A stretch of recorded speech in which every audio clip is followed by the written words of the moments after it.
Hey guys, what is up? It is me, Pagey, here once again with another video on the Flash Season 9. This is going to be my review for Episode 7 for this season, otherwise entitled Wilder Streams, and this is the halfway point of the final season. This is like smack bang right in the middle of the halfway point episode, if that makes sense. So yeah, if you don't watch the episode, go away, because we're going to be talking about all the, I guess, spoilers in this episode, though I guess we'll get into it, but nothing really happens. It's a weird episode. Yeah, if you've watched the episode, you want to continue on, let me know in the comment section down below your various opinions and everything we'll go over in this video. Always curious to read what you guys thought of the episode and everything like that. And of course, if you're going to enjoy the video, want to show your support and everything like that, drop a like on the video. It takes 2 seconds. But of course, last episode, we had a week off last week. So I guess the episode was 2 weeks ago. And it was, let's not sugarcoat it. It was an absolutely arse episode. No point even talking about it, with the only relevant thing being the thing right at the end when we had the Keone reveal, which isn't really touched upon this episode outside of like an excuse for Chillblain to do some stuff. So the reveal for the end of last episode was that Keone is not a human, but also not a metahuman. So what the hell is she? That isn't really touched upon, in this episode. I guess they're probably going to wait till the final handful of episodes when that Cobalt blue thing starts, I'd assume, but that's a wait and see. So that wasn't touched upon this episode, unfortunately. But overall, this episode, I was actually pretty excited for this episode leading into it. We had Nia now, aka Dreamer from Supergirl, coming over. We heard it was going to be something sort of like dream, sort of weird thing going on. I was like, okay, that sounds cool. You can do some really cool things with that. And I think the opening bit of this episode is pretty interesting when they start jumping into that. But I think it falls apart into an episode where I'm like, this was another waste of time. This episode was a waste of time and just a hype up thing for something that most people agree doesn't really make sense anyway, even in the context of the DC universe, which we'll touch upon. Yeah, I didn't think it was a bad episode. I just think like last episode was a bad episode. Like that was actually a bad episode. This one was just a right down the middle average episode that just didn't mean anything. And I thought that might have been the case leading into it anyway, but they might have done some stuff with the Keone thing, maybe just to make it story relevant. But that didn't happen. And you know me, I don't like to sit here and, go, I didn't like it, and just like whine, even though I'm not going to whine. Trust me, I'm not going to whine. But I don't like whinging. But it just felt like they dropped the ball. That's probably the best way to put it. Like it was set up, I'm wearing rugby shirt today, I just realized. Line out coming in, a good cutout pass. Oh, you're about to open try line. Oh, you've spilled the beans. You've spilled the beans. You had it right there. No one was in front of you. You could have done that. It just sort of felt like that. But we'll discuss it. Let's get into it. So we do open the episode with Nia now, from Supergirl in her Dreamer attire, which I thought was good. I wasn't too sure if we're going to see that because I don't think it was in any of the promo stuff. So I was happy to see that she at least wore it in some regards. But she's in this like vacant area, like a warehouse, I think it is, where she's having these like painful, like that's sort of what it looks like painful flashes of like this horrific imagery from like graves to spiders and all these like crows and sus looking birds, where she is then encountered by a mysterious person in a hood, which we had seen in the trailers for this season, who seems to like dampen Dreamer's powers and say, hey, you're not going to be able to use them now, with Iris actually showing up and dying in front of Nia, with this actually turning out to be a dream. Now, when Dreamer's powers were being used, I might show them on screen right now, like not a video, just I guess a screenshot, but they looked like an improvement from Supergirl. Like Supergirl's looked very like almost like a just baseline glowing blue, but they gave some sort of like different sort of effects to it, which I thought looked really cool in the episode. So if there's one thing that was like an improvement or like a standout, is probably how they made Dreamer's powers look. I thought they looked really cool, at least in comparison to what they were like on Supergirl.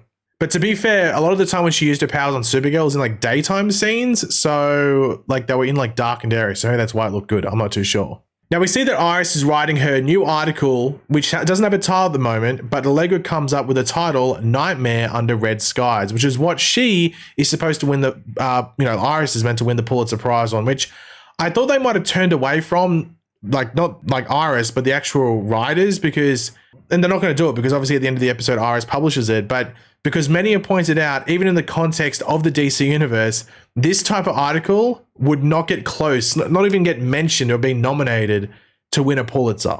It wouldn't even get close. Like it's an article that just would not get touched upon. It's not that type of article. And it's not the type of like topic that would get even close to winning a Pulitzer. So I'm surprised that they went down this road. But if they want Iris to win one, and they have to, like they want to, because they want Barry to, I guess, achieve something by the end of the season. This is like Iris's, I guess, big W of the season, because she publishes it, but she doesn't win it as soon as she clicks publish or whatever. So I guess by the end of the season she wins it. I'm not too sure. But if they don't use this for her to write about, I don't know what they would have her write about, because they're not going to have her write the Cobalt Blue thing at the end of the season, probably.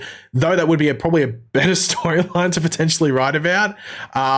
So yeah, it's an issue with the entire storyline with this, because it wouldn't win a Pulitzer, and they probably should have chosen something more interesting. They should have chosen something from, I don't know, like, I don't even know what they could have done last. They should have done a storyline maybe last season if they thought that Iris, if they wanted to do an Iris winning a Pulitzer thing, that had Iris out there doing stuff throughout, like in her own storyline, which then leads into this. Like the black hole thing from season 6 would have been a better thing to win a Pulitzer than this Red Death thing, which, yeah, it just doesn't work. And it was sort of frustrating seeing it being elevated in this episode, because it just doesn't work. But anyway, I'm not going to sit here and like just whine about it, but yeah, it just grinds your gears because it makes no sense. But yeah, we do have Nia showing up at the Citizen, and she does reveal that she has been trying to improve and, like, I guess, excel further with her dream powers, but now her powers aren't working. And due to Iris being in her dreams, Nia does see Iris as sort of like a key to figuring out what's going on. But in Nia's head, she once again sees this hooded figure show up again, and this hooded figure whammies Iris and Nia, sending them to like this alternate reality of sorts where Iris is captain of the CCPD, Nia is an officer here, and Nia's here as an officer because it would be weird if this is like an alternate reality for Nia, but we find out it's because it's actually Iris's dream, and Nia can't get them out. She's trying, but it's just not working. However, in the real world at the same time, we do have Barry finding them on the floor of the Citizen. So pretty much from this point forward, there's a bit of like a monitoring situation in regards to how deep and, you know, how much deeper these two are getting into the dream world and how much time they have left. Now, Barry does want to contact those like that were sort of in like Team Supergirl that would know some stuff about Nia. So like Supergirl or Kara, Martian Manhunter or Brainy. Someone would know more about Nia's powers and potentially how to get them out, but apparently they are all off-world. Very convenient. With Cisco and Diggle being the go-tos for Barry, and I don't know if we actually hear more from them. Obviously, just nothing happens there, obviously, but I can't remember if they actually say in the episode whether Barry got through to them or they just don't address it. I'm not too sure. Now, there is the side story in this episode, which I thought was actually going to address the stuff from last week, but it just sort of doesn't. It just sort of, I guess, uses it as a reason for Chillblaine to do some stuff. So Chillblaine takes Keone around the town in order to train, and they are just doing things he used to do with Frost, which Keone doesn't really like. Now, he is obviously trying to make Keone into Frost for the most part, even saying something like, why can't you be more like Frost, or about to finish that sentence. Now, this obviously comes to a boil with Keone just sort of bailing on Chillblaine. And like, I'm just interested to see where Keone goes as a character, because I just wish they touched upon that thing from last episode, this episode, and made everything relevant, because I don't think many people really care about the Keone Chillblaine, like, romance or whatever it be. I don't think many people care. So I know, I sort of wish they just carried on from last week, but then it would have been weird that they would have needed Chester, or more importantly, maybe Barry associated with that storyline. So I guess we'll have to wait till there's free time in the season to do that, whenever that's going to be. Now, Nia does reveal that, these dreams always revolve around a central problem, with Iris as sort of being like freedom and sort of being like locked into stuff. But as this is revealed, the two dreams of Nia and Iris actually start to merge, which is quite an issue. And it was sort of funny seeing that dream where Iris sees her employees talking trash or talking smack, whatever, or just talking behind her back, I guess, about her winning the Pulitzer Prize, because it was almost like the writers were suggesting that it doesn't make sense, or it's just very convenient how they're writing it. But I also was wondering, and I think this would have been a good thing to actually do in this episode, and actually it's once again a missed opportunity that Iris could have overcome. It's not like this is labeling Iris as this, but it's Iris feeling this and overcoming it and going like, no, I'm not this. And that was maybe doing some sort of like possible imposter syndrome with Iris, feeling that she doesn't deserve what she's doing this, and that she's only in this position because she is married to the Flash, which is brought up by those, employees in that weird like dream sort of sequence thing.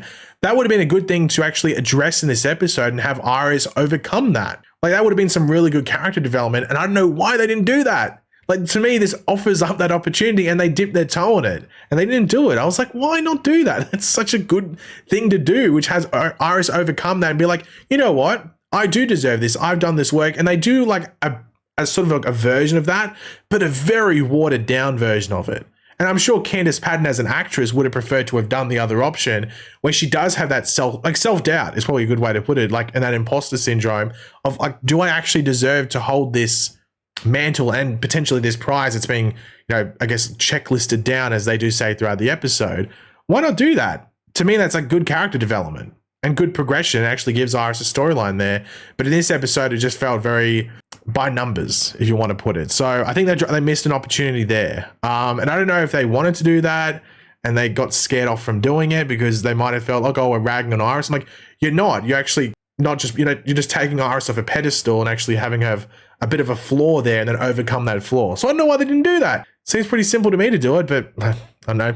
Episode's done and dusted. You can't do too much now, can you? But we do see that Iris's dreams are like lives with like no shackles or boundaries, as we sort of brought up earlier, that are sort of like open-ended, and they're not sort of like, the checklist, as we said before, like Barry's doing. Like, just obviously this is, the dreams are unlike her real life, just due to knowing what's coming and everything like that. Now, we did have Nia fighting through her like fears, I guess you could call them, or something like that, and the forces going against her powers to meet this hooded figure who has been leading them throughout this episode. And we actually learn it's the original dreamer. Now, this original dreamer has no lines, just awkwardly staring.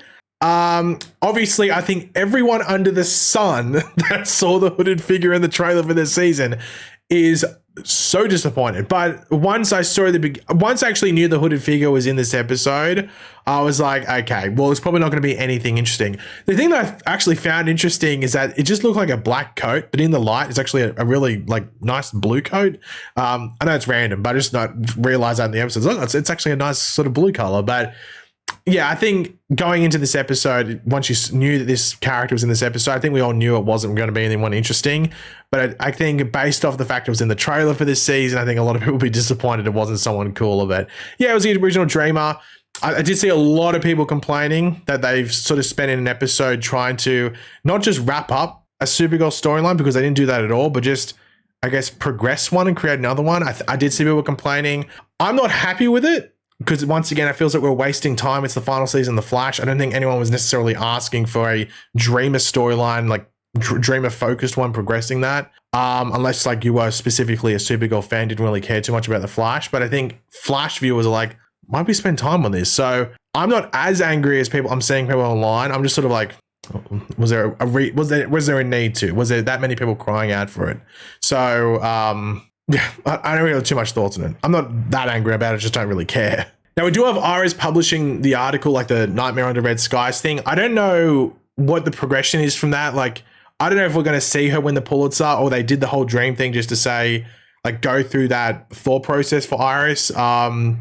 I guess it depends on time jumps and stuff. And I guess like the convenience that, oh, I published it now, and in 3 months from now is the Pulitzer Prize ceremony. I don't know how they're going to play it out. It might just be something like right at the end of the season or something like that. Maybe we do like a flash forward thing or something like 6 months from now, and it's Iris sort of like polishing the Pulitzer Prize, or, putting it in a display case, something along those lines. Maybe we see something like that. But yeah, I'm not too sure they'll go down that route with, but we'll have to wait and see. But right at the end of the episode, there's no proper cliffhanger, which I was sort of surprised by. I thought they could have done something more interesting here. But yeah, we had Keone sort of like forgiving Chilblain, but he says he is going away, with Keone sort of feeling sad, even though we know Chilblain's going to come back by the end of the season. But when she comes back in, she's obviously sad, and she like freezes everything due to her emotions. So we still have to dive into that. Like, we still have to dive into what's going on with Keone, how her powers work.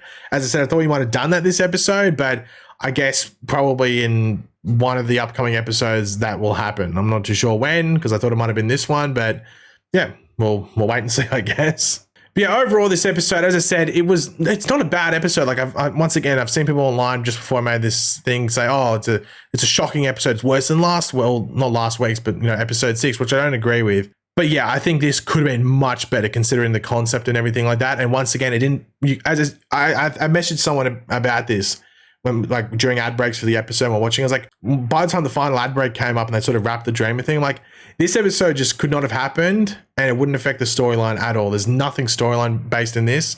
So that's an issue in a final season, because even last week still had the Keone thing at the end. there was nothing in this episode about that. So this episode could have been, this is probably the only episode of the season which you could rip out and it wouldn't affect the season at all, which is not a good thing. So yeah, I'm sure people that like the Dreamer character were were stoked to see her come back, and she had like a heavy focus on the episode. And I was sort of interested to see what they were going to do there and how her powers would work. But I think this episode could have been much better than it was, considering the concept, because I was sort of excited from everything that had been said leading into the episode and even the trailer. So dropped the ball a bit. But yeah, just mid, like once again, just another mid episode. So fingers crossed for next week. Fingers crossed for next week. But yeah, guys, thanks for watching. Hopefully you enjoyed the video. If you did, it'd be awesome. You could drop a like on it to show support. Let me know in the comment section down below your various opinions and everything we went over in this video. Always curious to read what you guys are thinking. And of course, if you are new to the channel, make sure to subscribe, and I will catch you guys later. Goodbye.